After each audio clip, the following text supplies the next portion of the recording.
Muito bem, ouvintes da Rádio Montenegro FM, hoje nós recebemos aqui nos nossos estúdios o Diego Coitinho, responsável pelo cartório eleitoral aqui em Montenegro. Ele vai falar um pouquinho para a gente como é que anda esse processo aí que está dando início, né, nessa questão das eleições deste ano, eleições municipais. Existe todo um procedimento que deve ser feito, todo um procedimento tanto para o cartório, como para os partidos eleitorais, como para os candidatos que vão disputar as eleições, mas também como para todos nós, né, cidadãos aqui que vão exercer o seu direito de voto e que precisam estar também aí regularizados, né, com a questão eleitoral. Então, primeiramente, muito boa tarde, Coitinho, tudo tranquilo? Boa tarde, Cleiton. Boa tarde, ouvintes da Rádio Montenegro FM. Tudo tranquilo no cartório eleitoral, claro, como estamos chegando perto de prazos finais, está aumentando o movimento no cartório eleitoral. Mas, por enquanto, com tranquilidade, ainda temos condições de atender os eleitores sem filas. Maravilha, isso é muito legal. O cartório tem um espaço ali bem amplo, bem bacana, e um horário de atendimento também bem amplo para atender. Inclusive, já vamos começar falando disso, Diego. Quais são os serviços que o pessoal encontra no cartório eleitoral? Quando o pessoal se dirige até o cartório, ali na Brum de Andrade, o que eles vão poder fazer por meio ali do cartório? Então, prazo importante, 8 de maio. 8 de maio é o prazo final para o eleitor fazer a transferência de cidade, caso tenha mudado de cidade, atualizar algum dado no título de eleitor em razão de casamento, por exemplo, ou divórcio, se mudou o nome, coletar biometria até de 8 de maio, e aquele jovem que não tem título de eleitor poderá fazer o título também até o dia 8 de maio. Depois do dia 8 de maio, esses atendimentos são suspensos e só retornam no dia 5 de novembro. Então, principalmente o jovem que for fazer 18 anos agora, se não fizer o título até o dia 8 de maio, só poderá fazer em novembro. E nesse prejuízo pode ter alguns impedimentos. Muitas empresas, por exemplo, não contratam se a pessoa não tiver o título de eleitor, que é um documento obrigatório. Então é importante quem está fazendo 18 anos agora entre maio e novembro e não tenha título ainda, que encaminhe o quanto antes para evitar algum prejuízo futuro. E aquele jovem, o Coitinho, que tem 17 anos de idade, vai fazer aniversário em meio a essa data, né, que já vai estar ali fechado o prazo depois de maio, ele já pode ir agora no cartório com os seus 17. O que pode acontecer se ele deixar para depois, acabar fazendo aniversário no meio do caminho e lá depois não poder exercer o seu direito de voto? Então, se ele fizer 18 anos durante o período eleitoral, ele não vai conseguir fazer o título de eleitor. Não terá prejuízos maiores em questão de multa eleitoral, porque ele fez 18 durante o período de firma de cadastro. Contudo, muitas empresas pedem o título de eleitor para contratação. Então, pode ter esse prejuízo de empresa não contratar por a pessoa não ter uma documentação que é obrigatória e que não está completa. Hoje, o jovem com 15 anos já pode fazer o título de eleitor. Tendo 15 anos completos, já pode até o cartório fazer o seu título. Se tiver 16 anos no dia da eleição, que é dia 6 de outubro, ele vai poder votar. Se até dia 6 de outubro não tiver feito em 16, não poderá votar, mas já vai ter o título em mãos para poder votar futuramente. E eu tenho o título de eleitor, mas não tenho 18 anos ainda. Sou obrigado a votar? Não é. Quem fizer o título de eleitor agora e tiver 16 ou 17 anos no dia da eleição, pode ficar em casa sem problema algum. O voto é facultativo, mesmo tendo o título de eleitor, não terá nenhum impedimento, não vai ter nenhuma multa por não ter votado. É uma dúvida recorrente dos jovens. Eu não tenho o título ainda, mas se eu fizer, eu vou ter que votar. Não precisa. Se tiver 16 ou 17 anos no dia da eleição, que será 6 de outubro, não terá obrigação de votar. E se não votar, não precisa fazer nada, não precisa justificar nem pagar nenhuma multa. Sobre a biometria, Diego, ela já é obrigatória? Então, os eleitores, nós atendemos aqui em Montenegro, mais 4 cidades menores, Brocheiro, Maratá, Aparecida, Novo São José do Sul. As 4 cidades menores, a biometria já foi obrigatória há mais tempo, em 2013 ou 2015. Então, o eleitor que não fez a biometria lá atrás, nesses anos, já teve o título de eleitor cancelado. Montenegro, a biometria foi em 2019 e tinha um prazo para regularização até 2020, maio de 2020. Por causa da pandemia, que foi suspenso o atendimento, o eleitor de Montenegro que não fez a biometria ainda não teve o título de eleitor cancelado e vai conseguir votar na próxima eleição, mesmo sem a biometria. Contudo, a gente recomenda que o eleitor faça a biometria porque ela é utilizada para outros fins, além de garantir maior confiabilidade na hora da votação, para evitar que o eleitor tente se passar por outro. Também é usado, por exemplo, para uso da conta Gov.br, pode aumentar para prata ou ouro se tiver a biometria cadastrada na Justiça Eleitoral, que é uma procura bem grande nos últimos tempos, pela aumentar o nível da conta Gov, e quem não fizer até 8 de maio não vai conseguir fazer até o dia 5 de novembro. Transferência de zona eleitoral, Diego. A pessoa daqui a pouco não mudou de cidade, mas quer mudar de bairro, quer mudar o local de votação. Ainda é possível fazer? O que é necessário? Ainda pode fazer, por exemplo, vamos pegar o exemplo do Cleiton, votava lá na Costa da Serra e transferiu para mais perto da casa dele aqui no bairro Santo Antônio. O Cleiton procurou o cartório eleitoral, em 15 minutos, com a sua identidade e comprovante de residência, transferiu o título dele para votar perto de casa. E qualquer eleitor pode fazer esse procedimento. Até o dia 8 de abril, que agora estamos próximos já, o eleitor pode encaminhar isso pela internet, no site, na plataforma JE Digital. Se botar no Google e clicar na pesquisa, vai aparecer lá o site para ele trocar o local. Se ele tiver a biometria cadastrada e válida, ele consegue encaminhar tudo pelo aplicativo, pela JE Digital, e não precisa nem ir no cartório. Se ele não tiver a biometria coletada ou válida, ele terá que ir até o cartório eleitoral para coletar depois. A partir do dia 9 de abril, só consegue usar o JE Digital quem já tiver a biometria coletada e válida. A partir do dia 9, quem não tiver a biometria coletada ou se ela não for válida, vai ter que obrigatoriamente ir até o cartório eleitoral para o seu atendimento. Uma outra notícia muito interessante, que inclusive foi o que nos motivou nessa entrevista, né, é a questão do cartório eleitoral presencial em algumas comunidades. Como é que vai acontecer isso, Diego? Então, além de Montenegro, onde o cartório está sediado, nós atendemos também Brochir, Maratá, Aparecido Novo e São José do Sul. Para facilitar o acesso desses eleitores, agora no mês de abril o cartório fará uma visita nessas cidades, nas prefeituras, para atendimento. Vamos começar por Brochir, que será no dia 15, 16 e 17, também Maratá no dia 18 e 19. Na semana seguinte estaremos em Aparecido Novo, nos dias 23, 24 e 25, e finalizaremos com São José do Sul no dia 29 de abril. Os atendimentos nesse município serão agendados, os eleitores podem fazer contato com a prefeitura para fazer o agendamento ou entrar diretamente no site do TRE, procurar pelo agendamento e vai ter a opção de agendar lá. Também pode ser feito agendamento pelo WhatsApp da central de WhatsApp do TRE do Rio Grande do Sul, que o número é o 51 2312 2015. Ali o sistema vai direcionar a pessoa para fazer o agendamento no site, ou se ela tiver dificuldade, um atendente vai orientá-la e vai fazer o agendamento para ela. Muito bom. Nesse ano nós teremos eleições municipais, ou seja, o pessoal vai ter aí o direito, né, de ir até as urnas para escolher prefeito e vereador, para poder exercer o seu voto.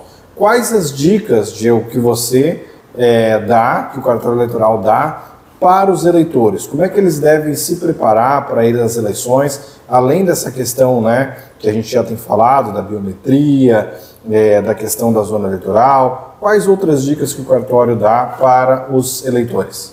Importante, Cleiton, nós ressaltarmos que hoje quem vai no cartório eleitoral é atendido em poucos minutos, mesmo sem agendar o atendimento, porque não há filas. O prazo final é 8 de maio, que é uma quarta-feira. Então, todo ano que tem eleição, nos últimos dias, nos últimos 3 dias, que é segunda, terça e quarta, nesse ano será dia 6, 7 e 8, o eleitor que deixa para procurar o cartório nos últimos dias pega 2, 3 ou 4 horas de fila no sol ou na chuva, conforme for a previsão do tempo do dia. E isso é muito danoso para o eleitor e também para o cartório, que não consegue atender todo mundo com a qualidade que nós pretendemos atender. Então, a grande dica, procure o cartório eleitoral o quanto antes para evitar aquelas longas filas do fim do prazo, onde o atendimento é muito demorado. Quem for fazer pela internet, também não espere para o fim do prazo. Os transtornos da fila presencial também ocorrem na internet. São muitas pessoas acessando ao mesmo tempo, milhares ou milhões, que é o Brasil inteiro usa a mesma plataforma, e sobrecarrega o sistema, causando lentidão ou indisponibilidade do aplicativo para fazer online. Então, a grande dica, procure o atendimento o quanto antes, quem precisa transferir a cidade, fazer o primeiro título ou atualizar qualquer dado. E lá no dia da eleição, que é importante destacar, o eleitor deve votar apresentando documento oficial com foto. Então, eu não tenho nenhum documento com foto. Ele pode, então, providenciar o quanto antes já a carteira de identidade, que é um dos documentos mais utilizados com foto. Também quem tem a carteira de trabalho, a antiga, aquela impressa com foto, pode utilizar, a carteira de motorista e também o aplicativo e-título, que é o título digital. Quem tem a biometria coletada consegue baixar antes da eleição o aplicativo e validar. E se aparecer lá a foto do eleitor, ele consegue votar apresentando o celular para o mesário no dia da eleição. Então a grande dica para o eleitor é providencie o seu documento com foto. Muitas vezes os documentos que não são digitais demoram para ficar prontos. Então procure fazer isso antes. E também no dia da votação, ir ao local de votação, consultar antes no seu aplicativo ou no site qual é o seu local de votação, que muitos procuram o local errado. E no dia levar uma colinha para a votação, com os nomes dos candidatos anotados, para evitar chegar na frente da urna, dar um branco e não saber quais são os seus candidatos ou qual é a ordem da votação. Campanha eleitoral, Diego, o que os candidatos podem e não podem fazer e os eleitores, tem alguma questão que possa trazer algum tipo de multa, alguma questão, alguma coisa que os eleitores fazem que eles devem evitar para não sofrer alguma ação nesse sentido? Então, a propaganda eleitoral ela é permitida a partir do dia 16 de agosto, a propaganda com pedido de voto. Antes disso, ela é vedada e pode ser aplicada uma multa, havendo representação junto à Justiça Eleitoral. No dia da eleição, é proibida a propaganda eleitoral, o que pode é o eleitor fazer a sua manifestação silenciosa e individual quando for votar. Então, ele pode votar com a bandeira do seu partido ou candidato. Também ele pode ir com camiseta, boné, por exemplo, mas ele não pode verbalizar qualquer indicação de candidato ou partido. E também não pode ter manifestação coletiva, ficar várias pessoas portando bandeiras ou vestuário padronizado, o que pode caracterizar a boca de urna que é vedada pela legislação. Maravilha. E na questão das redes sociais, como é que vai funcionar esse controle? Como é que uma pessoa ela pode, também um eleitor, daqui a pouco se ele acha que está havendo uma propaganda indevida, como é que são as instruções para haver a denúncia e como é que isso é tratado? Bom, havendo que tem alguma irregularidade, se ela for vinculada ao partido, ela pode procurar a assessoria jurídica do partido, que ele pode analisar se aquilo é irregular ou não. O partido, vendo que aquilo ali é irregular, ele pode ajuizar uma representação e pedir a aplicação de multa, conforme o caso, ou a retirada da propaganda. O eleitor também pode usar o aplicativo Pardal, que estará disponível no período eleitoral para denúncias, pode baixar no celular e fazer a denúncia através dele. E também procurar o Ministério Público Eleitoral, que fica ali ao lado do Fórum de Montenegro, e formalizar a sua denúncia. Também, junto ao cartório eleitoral, na nossa sede, pode formalizar uma denúncia por escrito. Maravilha. Redes sociais, às vezes o pessoal dá uma ignorada no que posta, no que deixa de postar, mas é importante lembrar que esses mesmos resultados podem acontecer para quem fizer posts nesse sentido nas redes sociais, né, Diego? Isso, qualquer candidato pode solicitar a remoção de conteúdos que sejam verídicos, por exemplo, ou que se sentir ofendido, difamado, por exemplo, ele pode solicitar ao juiz eleitoral, que vai analisar se aquilo ali caracteriza irregularidade realmente, para ser retirado. Então, deve ser observadas as normativas da eleição que prevêem o que pode e o que não pode ser colocado na propaganda eleitoral. Agora, quanto aos candidatos, Gil, como é que vai funcionar a questão dos candidatos para se colocarem à disposição tanto no cargo de vereador quanto no cargo de prefeito? Existe uma data limite? Como é que vai funcionar essas questões? E também já tem algum prazo para debates, algo nesse sentido que o pessoal já repassou para vocês? Então nós temos um prazo agora em abril, até o dia 6 de abril, que é 6 meses antes da eleição. O candidato deve estar filiado ao partido político e também com título de eleitor regular na cidade onde ele vai concorrer.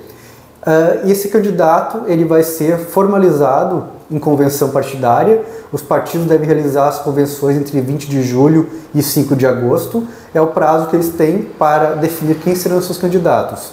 Depois, esses partidos devem registrar os candidatos até o dia 15 de agosto perante a Justiça Eleitoral. Após o registro, que é até o dia 15 de agosto, no dia seguinte, dia 6 de agosto, começam então a realização da propaganda eleitoral e também de debates.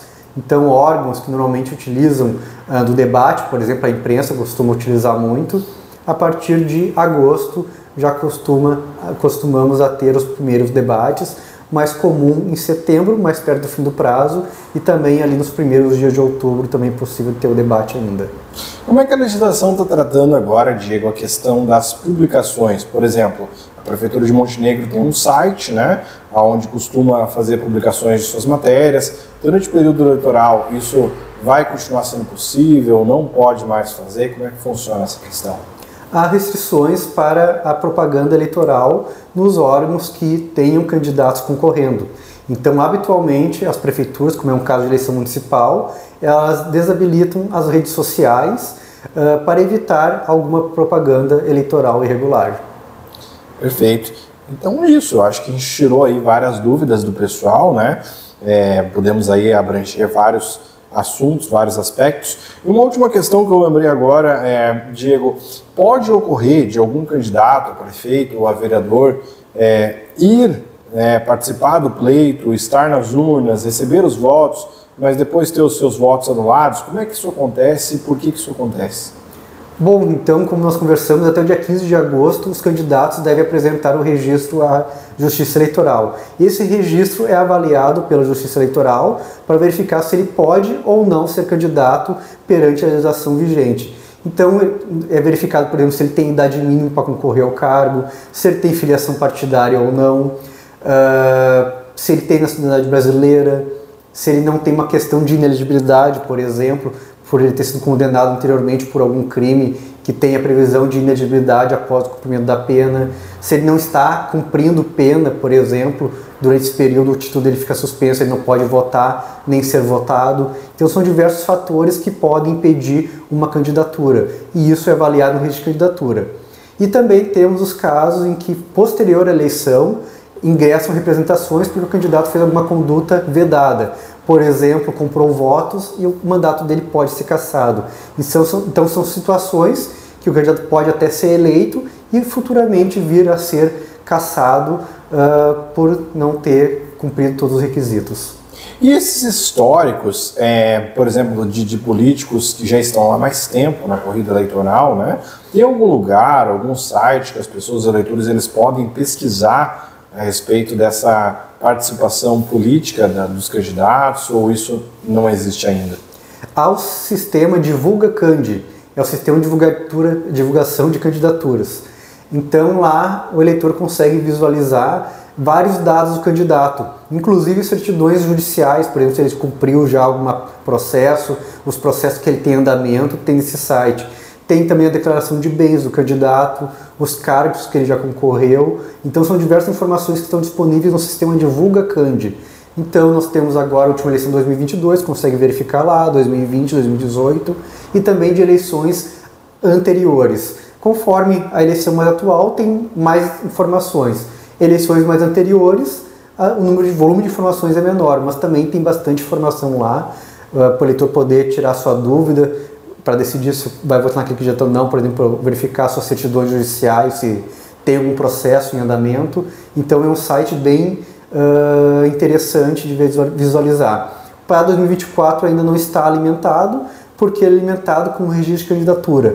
Então a partir do dia 15 de agosto, quando nós tivermos já os registros, o site vai estar alimentado, inclusive com as informações do candidato, escolaridade dele, os sites que ele vai utilizar na campanha, valores que ele empregou na campanha eleitoral. Então é um site que o eleitor pode consultar com bastante informação. Maravilha. Aliás, a questão da campanha eleitoral, muitas empresas nesse período, ou pessoas até que se identificam com algum candidato, querem apoiar nessas candidaturas. Isso é possível? Uma empresa ela pode apoiar financeiramente uma candidatura? Não pode? Como é que funciona isso, Diego? Há vedações. Anteriormente, as empresas podiam inclusive doar para as campanhas políticas. Hoje isso é vedado. Então, empresas, por exemplo, não podem doar através do CNPJ para as eleições. O que ocorre muito comum é os proprietários das empresas, que não há impedimento para eles doarem, eles doam indicando seu CPF como doador. Então, a doação de pessoa física é permitida, doação de pessoa jurídica não é permitida.